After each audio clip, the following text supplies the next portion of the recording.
ចាំទេមនុស្សម្នាក់នេះរឿងរ៉ាវច្រើនណាស់ធ្លាប់សាងរួមគ្នាខ្ញុំចាំថាពាក្យចុងក្រោយ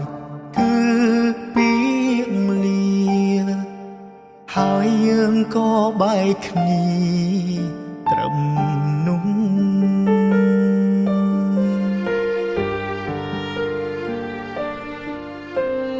ជាយាមខំបំភ្លេចកិច្ចពីអតីតខំបំភ្លេចរឹតនឹកគិតច្រើនលើដើមគ្រប់វិនាទីពេលដកដង្ហើមក៏ចាប់ផ្ដើមនឹកគេ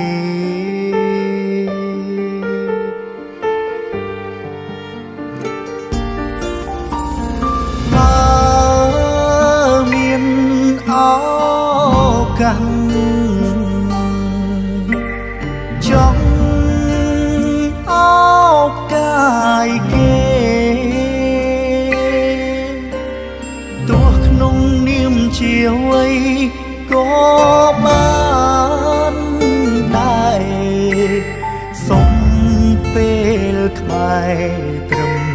មួយនាទី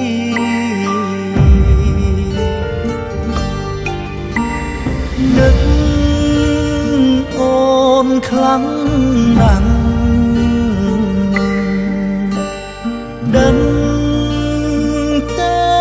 ពំងារយប់ជ្រៅសន្សាមធ្លាក់ទឹកភ្នែកសោកានឹកពំងារធ្លាប់ណាំធ្នមបី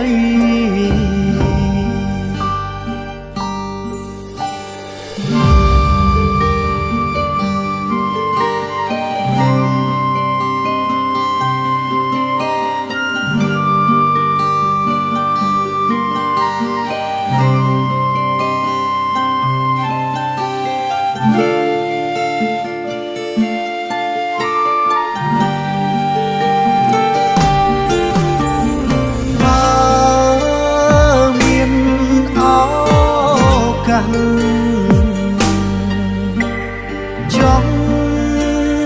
អោបកាយគេ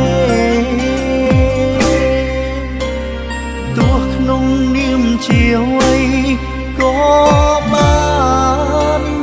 ដែរសុំពេលក្បែរត្រឹមមួយនាទី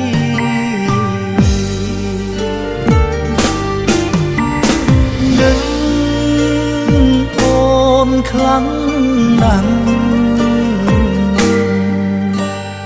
ដឹងទេពំងា